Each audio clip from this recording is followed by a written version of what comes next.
नमस्कार, आप देख रहे हैं न्यूज फॉर नेशन और मैं हूं प्रियदर्शन। केंद्रीय गृह मंत्री अमित शाह बिहार आ रहे हैं और इस बार उनका बिहार आना बिहार के भूमिहारों को भाजपा के पक्ष में गोलबंद करने की रणनीति के तहत हो रहा है। जी हां, बिहार के भूमिहार जो बिहार की राजनीति में बेहद अहम भूमिका निभाते हैं, उन भूमिहारों को भारतीय जनता पार्टी के गोलबंद करने की रणनीति के तहत अमित शाह का आगामी बिहार दौरा हो रहा है और वे फरवरी के महीने में बिहार में भूमिहारों के बीच में अपनी गर्जना करेंगे। भाजपा को मजबूत करने के लिए, भूमिहारों में पैठ बढ़ाने के लिए अमित शाह पटना में एक कार्यक्रम में शामिल होने वाले हैं। दरअसल अमित शाह पिछले 4 महीने में तीसरी बार बिहार आ रहे हैं। उनका पटना आने का कार्यक्रम तय हो गया है और सवर्ण समुदाय, विशेषकर भूमिहारों को साधने की पहल के तहत अमित शाह का यह पटना दौरा इस बार हो रहा है। अमित शाह फरवरी में 22 तारीख को पटना आ रहे हैं और ज्ञान भवन में आयोजित एक कार्यक्रम में वे शामिल होंगे। दरअसल अगर अमित शाह के बिहार दौरों की बात करें तो बिहार दौरों में अमित शाह पिछले 4 महीने के दौरान लगातार बार बिहार आ रहे हैं।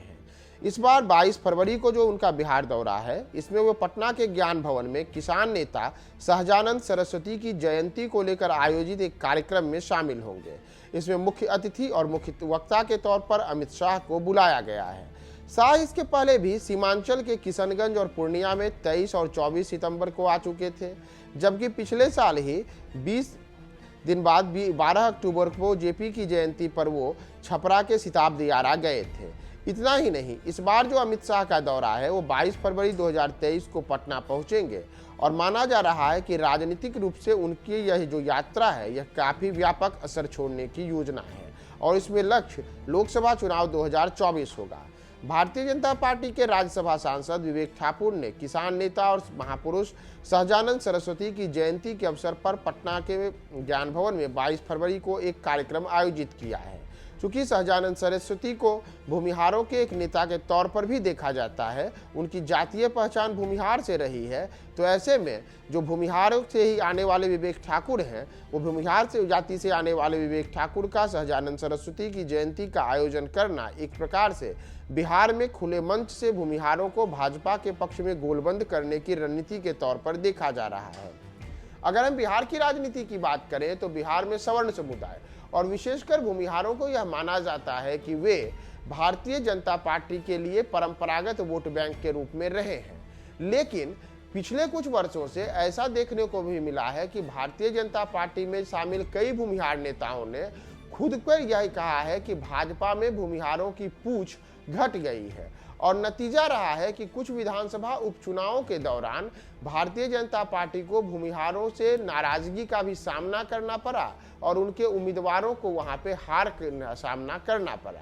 इसी के कारण ऐसा माना जा रहा है कि वर्ष 2024 का जो लोकसभा चुनाव होगा, उस लोकसभा चुनाव के दौरान बिहार के भूमिहारों को पूरी तरीके से भाजपा के पक्ष में गोलबंद करने के लिए अभी से भारतीय जनता पार्टी का शीर्ष नेतृत्व, जिसमें प्रधानमंत्री नरेंद्र मोदी और केंद्रीय गृह मंत्री अमित शाह सहित भाजपा अध्यक्ष जेपी नड्डा तमाम लोग अभी से सक्रिय हो गए हैं और उनकी नज़र बिहार के भूमिहारों पर है कि वे भाजपा के लिए गोलबंद होकर के उनके पक्ष में माहौल बनाएं। और इसी का नतीजा है कि जो भाजपा से भूमिहारों के एक वर्ग की नाराजगी की बात कही जा रही थी, उस नाराजगी को पाटने और भाजपा को भूमिहारों के साथ खड़ा दिखाने के लिए अमित शाह अब सहजानंद की जयंती पर पटना आ रहे हैं। दरअसल पिछले वर्ष ही बोचहां में विधानसभा का उपचुनाव हुआ था और वहां से राजद उम्मीदवार अमर पासवान ने जीत हासिल की थी। माना गया था कि बोचहां चुनाव में जो अमर पासवान की जीत हुई थी, इसका एक बड़ा कारण यह था कि बोचहां, जहां की प्रभावशाली उपस्थिति भूमिहार मतदाताओं की है, उन्होंने बोचहां में भाजपा को सबक सिखाने के लिए उसे वोट नहीं दिया था। नतीजा हुआ था कि बोचहां में राजद उम्मीदवार चुनाव जीत गए और तब नारा दिया गया था कि भूमिहारों का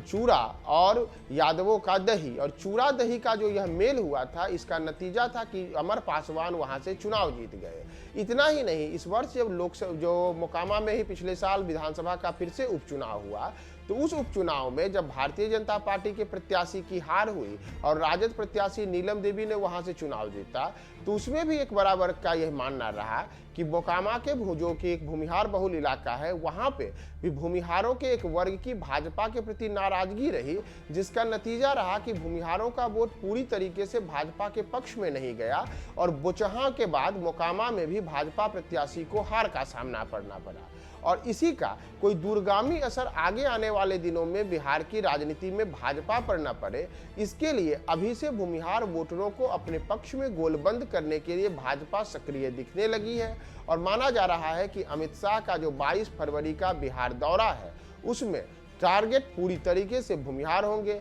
बिहार के सवर्ण समुदाय होंगे और उनके बीच पैठ बढ़ाने के लिए अमित शाह कोई बड़ी घोषणा, कोई बड़ी रणनीति पर काम कर सकते हैं। देखना होगा कि अमित शाह के इस दौरे से क्या वास्तव में बिहार के भूमिहार भाजपा के पक्ष में जाएंगे या राजद के साथ जो दही चूड़ा का समीकरण है वही समीकरण आगे बढ़ेगा। क्या होगा बिहार में, हम आपको तमाम अपडेट्स बताएंगे। आप हमारे साथ बने रहे न्यूज़ 4 नेशन पे।